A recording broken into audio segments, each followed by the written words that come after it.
Hello everyone, welcome back to my channel. So guys, अगर आपको GME sponsorship चाहिए तो बता दो कि एमएससी, जो कि एक बहुत ही अच्छा कंपनी है, एमएससी का फुल फॉर्म है मेडिटेरियन शिपिंग कंपनी। तो एमएससी कंपनी का जीएमई स्पॉन्सरशिप के लिए फॉर्म अभी अवेलेबल है।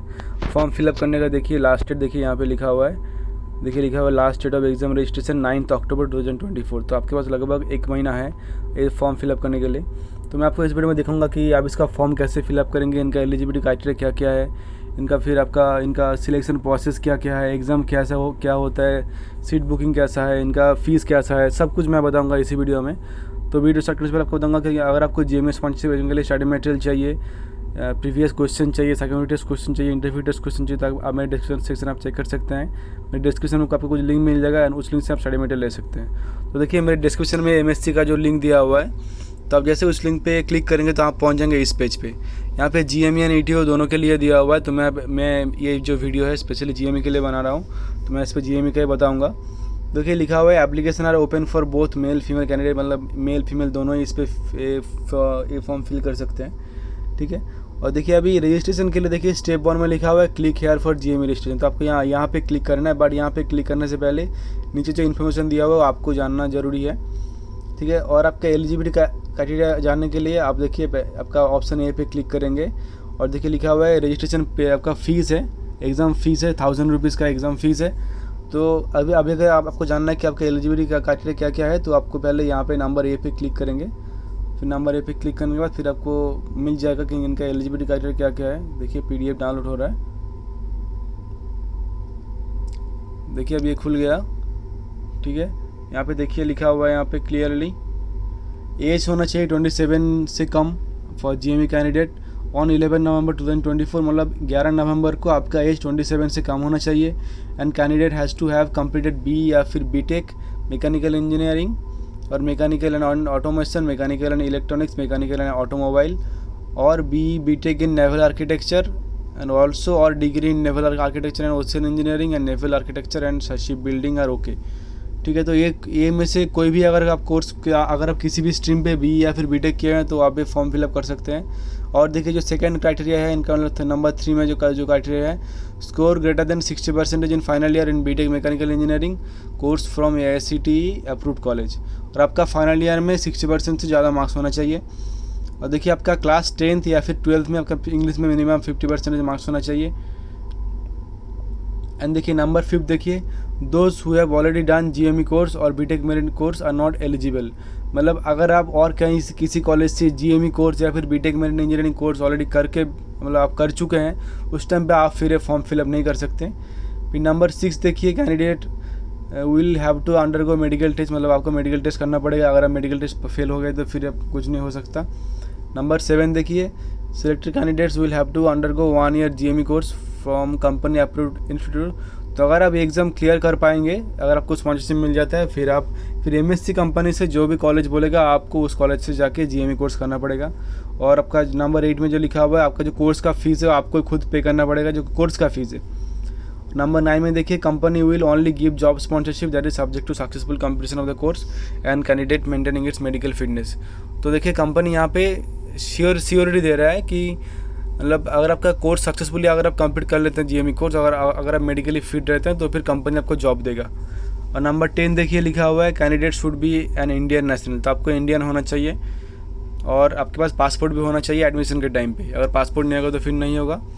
और कैरियर पाथ यहाँ पे लिखा हुआ है आपका क्या क्या रैंक होगा यहाँ पे, ठीक है, वो आप देख सकते हैं कि क्या क्या रैंक होगा। Training engineer, 5th engineer, 4th engineer, 3rd engineer, पूरा प्रोसेस दिया हुआ है विथ सैलरी, ठीक है। तो ये इनका हो गया जीएमई का। बट अभी आपको मालूम चलेगा कि अभी इनका एलिजिबिलिटी क्राइटेरिया क्या मालूम चल गया, ठीक है। देखिए इनका फॉर्म अवेलेबल है। इनका देखिए पहले क्या होगा कि इनका ऑनलाइन रिटन एग्जाम का, मतलब सीबीटी टेस्ट, मतलब आपके घर पे ही आपको आपका लैपटॉप पे या फिर पीसी पे या फिर आप टैबलेट पे आपका ऑनलाइन एग्ज़ाम देंगे। अगर आप ऑनलाइन एग्ज़ाम क्लियर कर पाएंगे फिर आप इंटरव्यू के लिए जाएंगे। आप इंटरव्यू सेंटर आप कैसे चूज़ करेंगे, वहाँ पर आपको ऑप्शन मिलेगा कि इंटरव्यू कहाँ पे है। तो एमएससी के जहाँ पे इंडिया में ऑफिस है, आप कोई भी ऑफिस में से आप जो चूज़ करेंगे आप वहाँ पे जाके इंटरव्यू टेस्ट देंगे, ठीक है। तो देखिए रजिस्ट्रेशन स्टार्ट हुआ है 11 सितंबर से और लास्ट डेट है 9 अक्टूबर। और ऑनलाइन एग्जाम का डेट है 14 and 15 October. And candidate to select any one date and timing, आपको वहाँ पे सिलेक्ट करना पड़ेगा कि कौन सा डेट पे आप जाएंगे एग्ज़ाम देने के लिए, मतलब ऑनलाइन एग्ज़ाम के लिए कौन सा डेट एंड कौन से टाइम पे। और देखिए यहाँ पे लिखा हुआ candidate will be asked to select the city of preference for interview where MSC offices are located. तो वही बात मैं अभी जो बोला कि अगर आप रिटर्न पास करते हैं तो फिर इंटरव्यू के लिए आप चूज़ करेंगे आप कौन सा ऑफिस में आप दे सकते हैं मतलब इंटरव्यू। और देखिए यहाँ पे लिखा हुआ है, यहाँ पे जो आपका सीवीटी टेस्ट होगा ऑनलाइन वो tablet, mobile phone, laptop, PC with camera होना चाहिए। ठीक है, अगर आपका पीसी में कैमरा नहीं है तो फिर नहीं होगा, फिर उसमें आपको फिर एक्सटर्नल कैमरा लगाना पड़ेगा। तो ये स्टेप 1 हो गया। फिर देखिए pass candidate making to merit list will be called for physical interview, मतलब वही उनका ऑफिस में जाकर आपको इंटरव्यू देना पड़ेगा। और स्टेप 2 में देखिए लिखा हुआ है यहाँ पे सॉलिड से candidate will be emitted for physical interview at there city of choice maintained in the registration form. Step 3 में आपको मेडिकल के लिए पे करना पड़ेगा यहाँ पे। ठीक है, successful candidate will be call any of our centre for completion the following. Medical test होगा और मेडिकल का पैसा आपको खुद पे करना पड़ेगा। मेडिकल का 5000 से 6000 और साइकोमेट्री टेस्ट का 1000, तो टोटल आपको लगभग 6000 to 7000 रुपीज़ लगेगा। देखिए साइकोमेट्री का भी अलग से टेस्ट होगा। ऐसे बहुत सारा स्टूडेंट होता है कि मेडिकल क्लियर कर लेता है बट साइकोमेट्री टेस्ट क्लियर नहीं कर पाता है। तो साइकोमेट्री टेस्ट भी आपको बहुत ही इंपॉर्टेंट पार्ट है सिलेक्शन में। तो अगर आपको साइकोमेट्री टेस्ट का क्वेश्चन चाहिए, प्रीवियस क्वेश्चन चाहिए, तो हमारे डिस्क्रिप्शन में लिंक दिया हुआ है, वहाँ पे कुछ क्वेश्चन का मैक्सिमम क्वेश्चन को उसमें आंसर भी किया हुआ है कि कौन सा आंसर होना चाहिए, तो आप उसको रेफ़र कर सकते हैं। ठीक है, ये देखिए इनका सिलेक्शन प्रोसेस है जो मैं अभी बताया। रिटर्न एग्जाम में मतलब ऑनलाइन सीबीटी होगा, इंटरव्यू होगा, फिर मेडिकल होगा, फिर साइकोमेट्री टेस्ट होगा। ठीक है, तो इस पर पूरा पढ़िएगा, यहाँ पे पूरा फीस भी सब कुछ दिया हुआ है, क्या कैसा कोर्स का फ़ीस है। ठीक है, तो आप इसको पूरा पढ़ लेंगे एक बार तो आपको पूरा क्लियर मालूम चल जाएगा। यहाँ पे भी एक पोस्टर दिया हुआ है इनका। अभी अप्लाई करने के लिए क्या प्रोसेस है, अभी अप्लाई करने के लिए देखिए आप यहाँ पे करेंगे click here for GME registration. फिर देखिए अभी आप पहले क्लिक करेंगे न्यू रजिस्ट्रेशन पे, फिर अब न्यू रजिस्ट्रेशन पे जैसे अब क्लिक करेंगे, यहाँ पे कुछ पर्पस दिया हुआ है, आप इसको सब में इसको गॉट इट करेंगे। गॉट इट करके फिर देखिए फिर आपको यहाँ पे रजिस्ट्रेशन करना पड़ेगा। First name, last name, email address, confirm email address, mobile number, password, आपका एक यूज़र आईडी का पासवर्ड आपका यूज़र का डाल के फिर कंटिन्यू करेंगे। फिर आपको फिर लॉगिन करना पड़ेगा। फिर लॉगिन में फिर आपका यूज़र नेम, आपका पासवर्ड आपका ईमेल पे आ जाएगा। ठीक है, उसके बाद फिर आपको लॉगिन कर पाएंगे। यहाँ पे कुछ FAQ भी है, फ्रीक्वेंटली आस्क्ड क्वेश्चन भी है, यहाँ पे इंपॉर्टेंट डेट भी लिखा हुआ है। यहाँ पे आप जैसे देखिए जब लॉगिन करेंगे देखिए यूज़र आईडी और पासवर्ड आपको मांगेगा। फिर आपको यहाँ पे लॉगिन करने के बाद फिर आप इसका फॉर्म फिलअप कर सकते हैं इजीली। ठीक है, और उसी फॉर्म के अंदर आपको 1000 रुपीज़ पे करना पड़ेगा आपका रजिस्ट्रेशन फॉर्म के लिए। तो मैं आपको भी दिखाऊंगा कि ये फॉर्म कैसे फिलअप होता है। देखिए आप तो देख सकते हैं। देखिए आपको पहले देखिए यहाँ पे आपको सारा डिटेल्स डाल के फिर आप करेंगे कंटिन्यू। तो मैं अभी अपना सारा डिटेल्स डाल दिया, फिर अभी क्लिक करूँगा, फिर कंटिन्यू किया हूँ।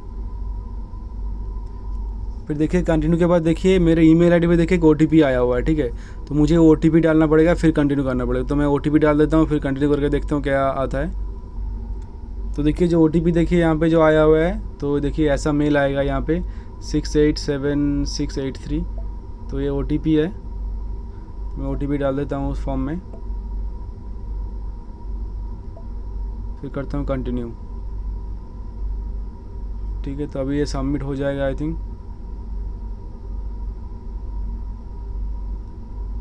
Candidate is already registered with same email address on phone. तो देखिए एक्चुअली ऑलरेडी इसी नंबर पे ऑलरेडी एक्चुअली पहले ये अकाउंट बना हुआ है, बिकॉज मैं ऐसे वीडियो बनाता हूँ तो ऑलरेडी मेरा ये किया हुआ है। तो मैं फिर ट्राई करता हूँ कि मैं मेरा एक बार लॉगिन करके, तो मैं अगर यही ईमेल आईडी पे एक बार लॉगिन करता हूँ। बेसिकली क्या अगर आपको पहले यही प्रोसेस है, फिर आप हो जाएगा, फिर आपको ऑलरेडी आपका पासवर्ड मालूम चल गया, फिर आप यूज़र आईडी पासवर्ड डाल के फिर आप लॉगिन कर सकते हैं। तो देखिए जैसे आप वहाँ पे OTP डालेंगे, ठीक है, जो आपका OTP आया हुआ है, तो OTP जैसे डालेंगे फिर देखिए आपको देखिए ऐसे आपका ऐसे ये ID खुल जाएगा। पूरा जो फॉर्म है यहाँ पे पूरा देखिए स्टेप बाय स्टेप दिया हुआ है। Application, print application, make payment. ठीक है, तो देखिए पहले आपको साइन अप, तो नॉर्मली साइन अप के टाइम पे सारा डिटेल्स वहाँ पे आ गया, फिर बेसिक डिटेल्स, फिर एजुकेशन डिटेल्स, फिर डिक्लेरेशन। ठीक है, तो देखिए मैं आपको एक बार दिखा देता हूँ बेसिक डिटेल्स में क्या क्या है। तो आपका सिटी विटी सब कुछ, आपका एड्रेस वेड्रेस सब कुछ चाहिए होगा। फिर ये सब हो जाएगा तो फिर देखिए आपको डेट सिलेक्ट करना पड़ेगा। देखिए लिखा हुआ है यहाँ पे 14 अक्टूबर, 15 अक्टूबर, कौन सा टाइम आपको चाहिए, 10 से 11 या फिर 3 से 4, तो आप कुछ भी सिलेक्ट कर सकते हैं आपके मन के मुताबिक। इसके बाद देखिए फिर आपको एजुकेशन डिटेल्स फिल करना पड़ेगा, फिर डिक्लेरेशन, उसके बाद फिर पेमेंट होगा। उसके बाद फिर आपका बाकी जो कम्युनिकेशन होगा ईमेल के थ्रू होगा। तो ये इसका पूरा फॉर्म है। अब इसका फॉर्म फिलअप कर लीजिए। अभी पूरा लगभग एक महीने के आसपास अभी टाइम है। तो मैं एक चीज़ दिखाने के लिए वीडियो बनाया था, और आपके जो भी दोस्त अभी ये फॉर्म फिलअप नहीं किया है उनके से फिर इस तरीके से उनको हेल्प हो जाए। तो आज के वीडियो में इधर ही ख़त्म करता हूँ। Take care and bye.